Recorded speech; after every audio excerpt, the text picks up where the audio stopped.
13e édition du Salon international du livre d'Abidjan, SILA. Au travers de programmes littéraires variés et interactifs, auteurs, éditeurs, libraires et lecteurs se donnent rendez-vous pour mettre en valeur la chaîne du livre.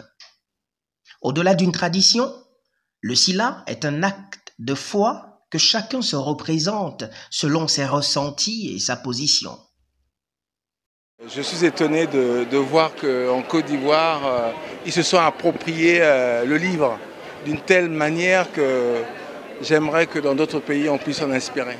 Donc c'est un moment important pour se rapprocher du monde du livre, d'apprentissage, de découverte et d'enrichissement intellectuel. Et c'est à cette occasion justement que je lance mon premier roman, mon 3e ouvrage certes, mais mon premier roman. Et j'attendais vraiment ce rendez-vous-là pour faire le lancement officiel. Pour moi, ça représente d'abord un accomplissement, un aboutissement de quelque chose. Moi, je suis auteur, j'étais un auteur indépendant en France et j'ai proposé mon livre en fait à une maison d'édition qui a bien accepté de le publier et qui est exposé ici. Donc pour moi, aujourd'hui, c'est surtout l'accomplissement de quelque chose. C'est un moment que nous préparons, que nous attendons pour montrer ce que nous avons fait pendant le courant de l'année. L'édition 2023 est la 2e après la pandémie du Covid. Par son engagement à promouvoir l'émergence d'un nouvel écosystème du livre dans le pays de la fraternité qu'est la Côte d'Ivoire, le SILA veut entretenir la fibre littéraire.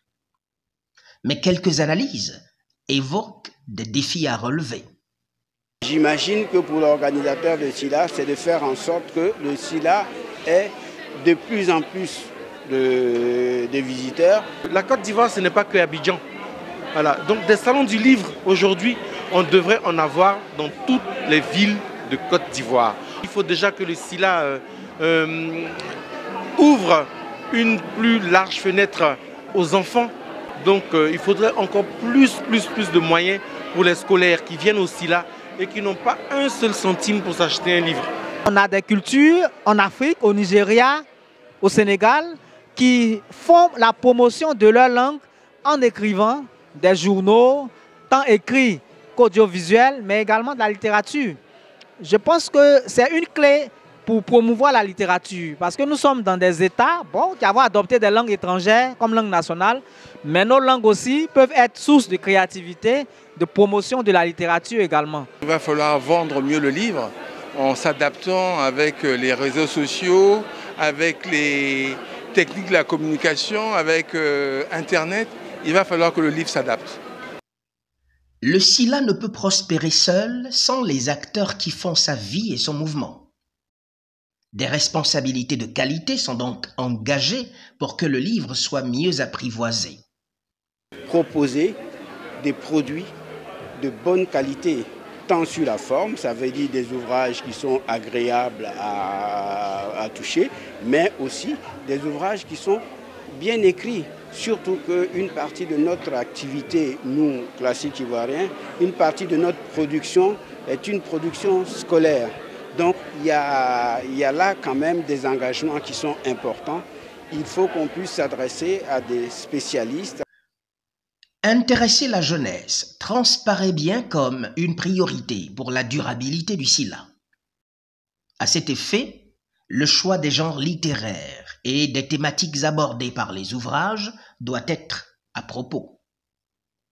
Aujourd'hui, arriver à les intéresser, c'est simplement ne pas forcément les prendre de haut, arriver avec des textes simples, des histoires prenantes qui arrivent à les faire voyager. Tout simplement, ou même pas uniquement des histoires, moi je suis auteur de fiction, mais il y a également même du développement personnel ou ce type de choses-là. L'histoire dans un pays, le souvenir d'enfance, l'amour, oui, pourquoi pas. Ces thèmes-là devraient être encore plus développés.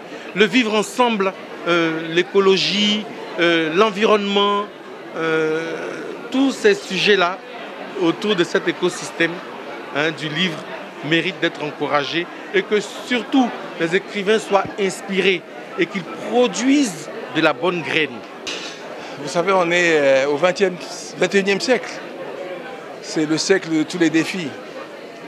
Et donc, les gens doivent s'approprier ce siècle avec nos réalités.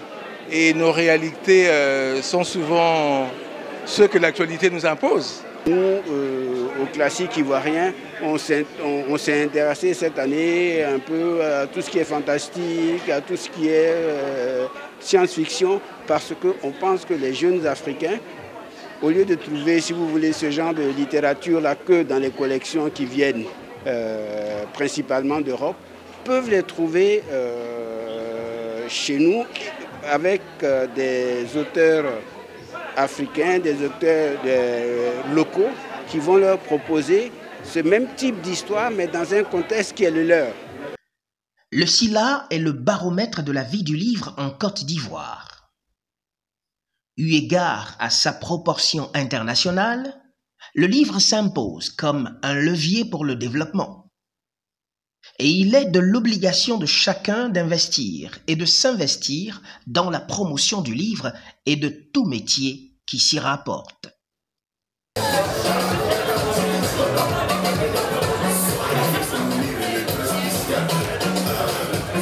Maintenant,